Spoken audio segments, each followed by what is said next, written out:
Fuck. So it was partially due to the festival seating, where the first to enter got best positions. But some fans waiting outside mistook the band's soundcheck as the concert and kind of rushed in. And there were only a few entrance doors were opened, not all of them. So 11 people died. It seemed like a bottleneck situation happened and thousands were trying to gain entry and 11 people got crushed. But they weren't, the Who themselves, the actual band, weren't told until after the show, because they kind of feared that if the band found out, they'd cancel. Which, to be fair, I think that would have been kind of, the right thing to do.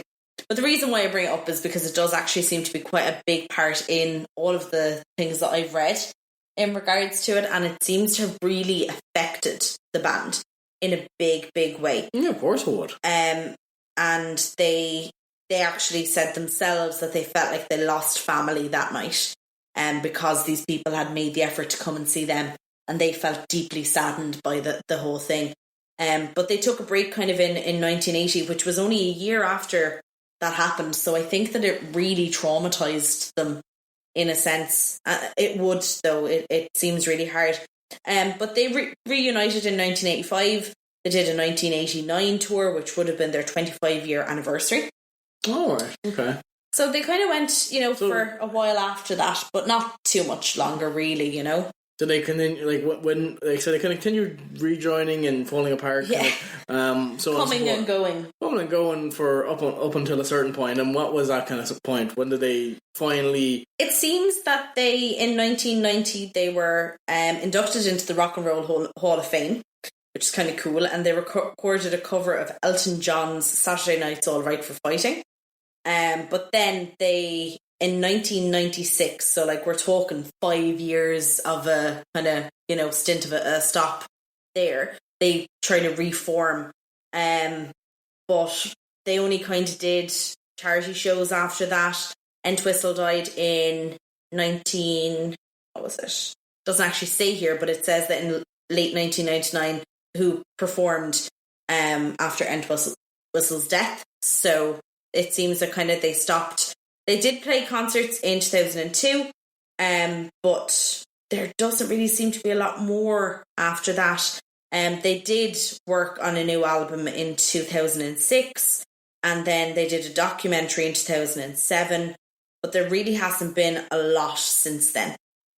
Okay, so after mid-90s, they just kind of they start to whittle down. They do what they want, and they kind of were like, now we've done our bit. They're tired probably, and they just didn't want to do as much anymore.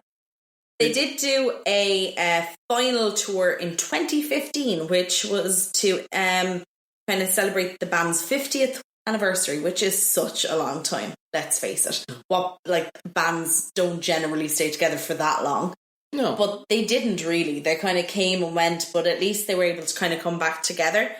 But don't forget they were missing two of their kind of original members as well. So they definitely wouldn't have had the kind of same sound. But yeah, so they actually then, only last year, announced another tour. Was that supposed to go ahead this year? So the tour actually began in May of last year in Michigan, but it was interrupted in September due to Daltrey losing his voice, and basically the pandemic then happened, and nothing else happened. But they did release a new album called Who. Said it right that time. And it was released in 2019. So there's so many times during their history where you think they're done, they're finished, and then they just keep coming back for more. They're the stereotypical. This is the final one. Final one. I mean, this is definitely the final one. It was crazy though, because you look at all their history, you see it, and you're like, there's this happening and that happening. And to be fair, when that crush happened and some of their fans died, it really did seem to take a massive effect on them. But yet they came back again. Yeah, they did at the end, and that's admirable at the same time, even though it was a horrible tragedy. Exactly, a horrible tragedy. But no, it's they seem to have been through their own trials and tribulations. Their sound has definitely evolved over the years and changed. As most bands do, especially if they've been going for 50 plus years. And we will talk about, their songs and music in kind of the later on the show. But what I find, one thing I have to say that is very admirable about them is that they keep coming back. It's like they're gluttons for punishment in one sense, but are they that, or are they just wanting to create good music together and they love their art so much that that's what they want to do? It's a nice note. Yeah, and it's something definitely to think on. So, yeah, guys, one thing I would definitely say is if you don't like one of the albums from The Who, there's definitely plenty to choose from.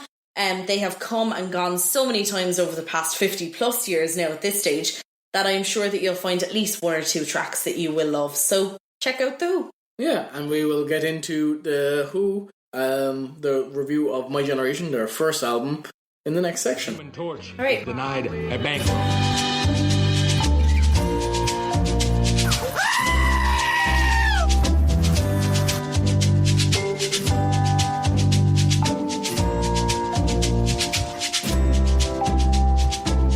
So this week we're talking about The Who, My Generation, the album. So I just curious as to what you guys thought, and then I'll kind of get into my little segment. Do you know, the two of us, when we put it on straight away, we turned around and we went, poor Jen, what have we been exposed her to the last couple of months? Because it was just all of a sudden, it was like, fucking hell, we've had her. Now, you might be surprised about how I felt, actually, because the reason that I picked The Who is because it's only a kind of a band I've been exposed to in the last 3-4 years. And it was only a couple of the songs that I actually quite liked. So the reason I picked it is because I wanted to see what I actually thought of the rest of the album. And I didn't really know what I was letting myself in for, let alone you. So what did you think?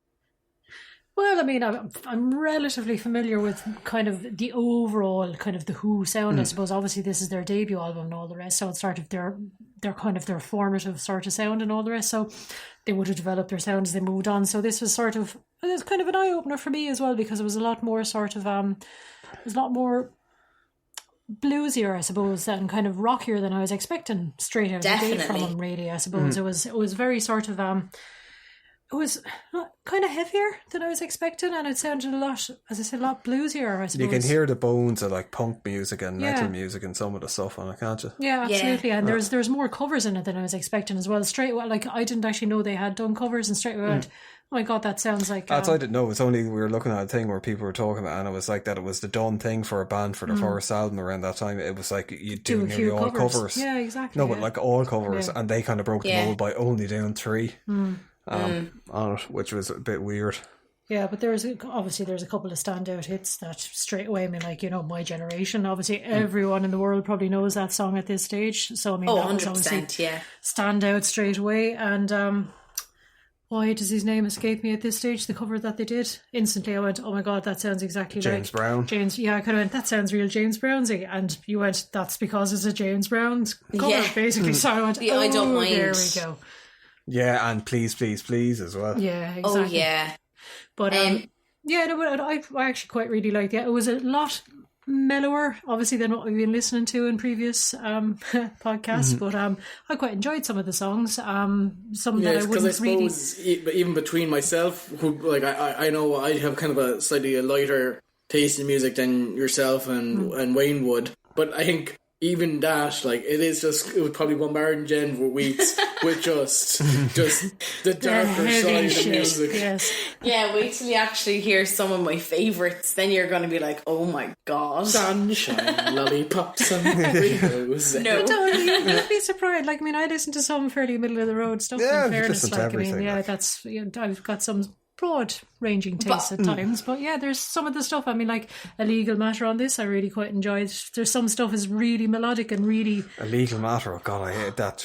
I thought it's just poppy, it's 3-minute pop, and there you go. It's just, you can see why it'll be a single kind of a thing, you can just hear it being played on the radio. What I quite liked though was the fact that the songs were relatively kind of, short enough. Yeah, more 2.5 minutes. They're all 3-minute minutes. Yeah, the longest one I think was The Good's Gone. Am I right? I think it was. at around just over 4 minutes. But what I found quite funny was I actually got a little bit of like nostalgia listening to this album. And bear in mind, as I said, I thought that I'd listened to this for the first time maybe 2-3 years ago. But when I was actually listening to The Kids Are All Right, I got this weird childhood memory of like being on a bus, school trip, listening to my Walkman. And a CD that my sister... And then this burnt janitor with his claw hand. No. Let me say my nice memory. So don't ruin this for me. You listen to who, bitch?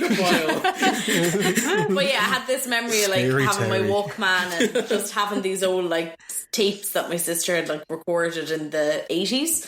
And yeah, The Kids Are All Right was one of those tracks, and it was weird when I was listening back to the songs today. It just kind of hit me. I was like, oh, okay. Yeah, but I mean that is a really, because a lot of this would have been stuff that would have been on the radio when I was a kid, and would have been stuff that my parents would have listened to as well. So I mean, it does have that nostalgia kind of feel. Like The Kids Are All Right, that would have been another single as well. I didn't know any, only kind of like my generation, which I've always fucking hated. Well, it's overplayed. I think because everyone thinks when you think of who, that's what you think. It was like people try to put us down. I have to say, one song that annoyed me though was The Ox.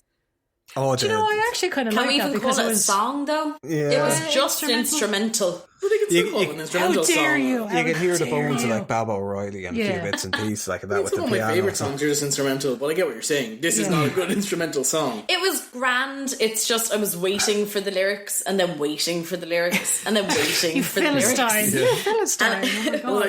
I think I see the issue then. You were waiting for something that wasn't going to happen. I was ready to put my own lyrics to the song about halfway through. I was ready to like Schindler's List, but then there was no colour in it. I was waiting for the colour, and I was waiting for the... And then she died. Like, when she died, the movie died. Yeah. I don't know why they wouldn't have a shower. It's just a simple thing. God's sake, yeah. It did take me a little bit too long, though. It did take me a little bit too long, though, to realise that the lyrics were never going to drop. And they were just letting the music stand on its own. And it was grand. Like, there was nothing wrong with that track. It was just one of my least favourites. That's all. I actually thought it was quite a bold move because it's not that many people didn't tend to go much for instrumentals back then on sort of. It's not like there was like albums. James Last or kind of any of these like instrumentalists or kind of like, you know, just kind of like jazz musicians. Not on rock and roll albums, there weren't a huge amount of it. Not unless you were going for proper like prog rock, which was to come a little bit later on in the day. Yeah, what year was this actually? I never looked at the fucking year. What was it again? 66. Yeah, 66 or so 65. Yeah, Christmas 65 it was released. So I mean, it would have been sort of the tail end of the 60s, sort of early 70s would have been sort of prog rock kind of really sprang It's hard to put it in context without being there at the time for kind of like the impact that it would have had, because to me, because I don't know enough about it's whether the Rolling Stones, I know the Rolling Stones were out before them, but certain albums and things, because it sounded like a lot of the songs were kind of like trying to imitate the Rolling Stones, and then some were trying to copy the Beatles. I was just going to say, it sounds like a perfect cross between the Stones and the Beatles, kind of a right converse between the two. And then kind of like with the cover of James Brown and Bo Diddley's like I'm a Man, that it was just fucking really muted on it. It was like, don't try and cover. Yeah, not like Bo Diddley. Blues, yeah, you know, not quite. With that, if you are going to try and cover it, you do your own. But it didn't. Didn't hit. Yeah. Didn't land. Yeah, I wasn't too keen on the album at all. I can appreciate some of it, but I've never. There's some Who songs I really like, but this album, wasn't one of them. It wasn't. Like, for you me, can it was hear like half stuff. and half kind of thing. I really hated Please, Please, Please. Yeah. It made me want to tear my earlobes off my head. It's like he's trying to sound like James Brown as well, which now Yes. if there was a white person doing that, I'm sure there'd be people going like, why is he doing that accent? Yes, that particular song, it did feel that way, and I was there kind of going, this is just not, like, firstly, it just didn't, I feel, meld well with the rest of the album. It kind of just stood out where they were like, let's try this, and it just didn't work. And it was a song that just annoyed me. As I said, though, for me it was 2 or 3 songs that kind of stood out, and that's why I picked this album to review in the first place. But after listening to it, I feel like the album kind of hasn't aged that well. Yeah, I'd agree with you. I wouldn't be. No, it's not something that I'd toss on there to listen to. There's a lot of songs that just annoy the shit out of me. It's in the Library of Congress again. It's another classic masterpiece. It would have been a classic album. Like a lot of people were saying, like in the 70s, like people were saying that it was one of the heavier things. But it's even older if you compare it to other albums that would have been around at like there's stuff where it sounds like he's trying to sound like Lou Reed out of Velvet Underground, and there's songs where it sounds like they're trying to sound like the Rolling Stones. Well, it is their first album, would have been so sort of coming out around the same time as well. So like kind of voice and pattern at the same time, but at the same time,